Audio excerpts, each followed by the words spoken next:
What's up, guys? So I've got a little bit of probably a short review. I deleted my key, and I just actually did a video of my new steering stem nut. And I was kind of looking at like, oh hey, I forgot to do a review on the Woodcraft product that I bought.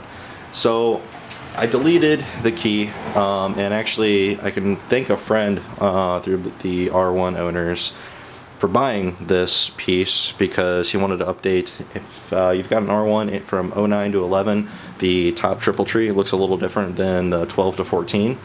So he bought this, I'm assuming online, probably eBay or someone that he knew, and didn't realize it didn't have the key lock cylinder on it. Someone actually machined it off. More or less looks like they ground it off and had this repowder coated. So I told him, hey, I'll switch it, I want to go keyless. So I did that, and so bought that part from him, and then I removed the key lock cylinder, which anybody that hasn't or has not removed the key lock cylinder can know it can be kind of a pain.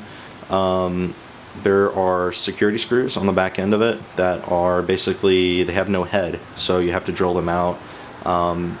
If anybody's doing that, I'm going to really recommend you start with a small drill bit and maybe a punch to get it center on the security bolts, and then start with a small drill bit to kind of get it directly center, and then I think I did like a 1/2 inch drill bit to just knock off the head, and then they thread right out. So kind of a tip if you're going to do that to your bike.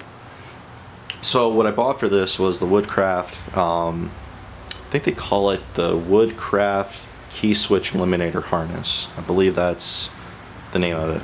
I bought it through Revzilla. I think it's a new product. Car driving by.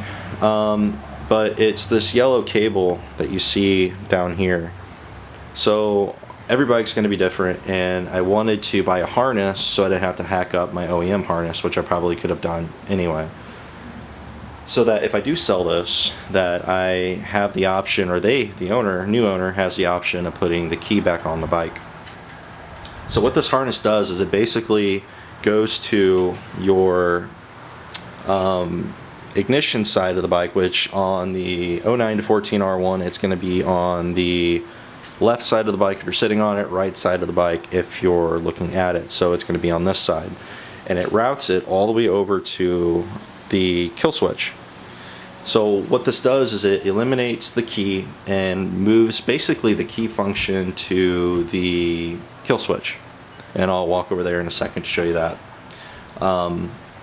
So what it does is it routes from the right side of the bike all the way over to the left to the kill switch, and basically there's a male-female plug, and it plugs in line with your kill switch.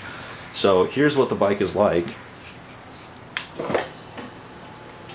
So basically that acts as your key.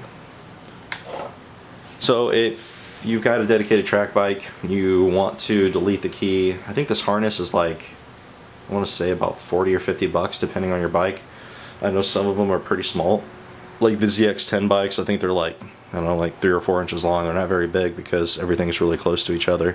This bike's a little bit bigger because it's on, you know, different sides of the bike.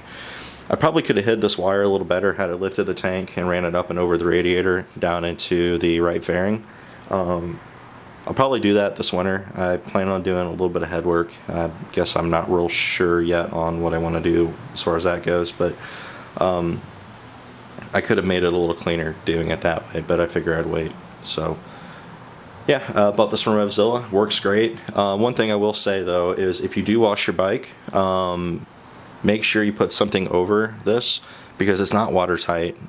Getting water in that's not really a big issue, but there's a contact in there and they're pretty close together. I actually pulled that apart and looked at it.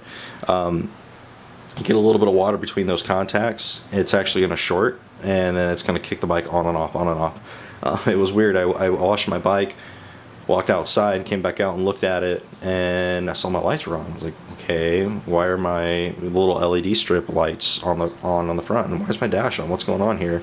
And I went over and kicked on and off the bike, and it shut off. Went back inside.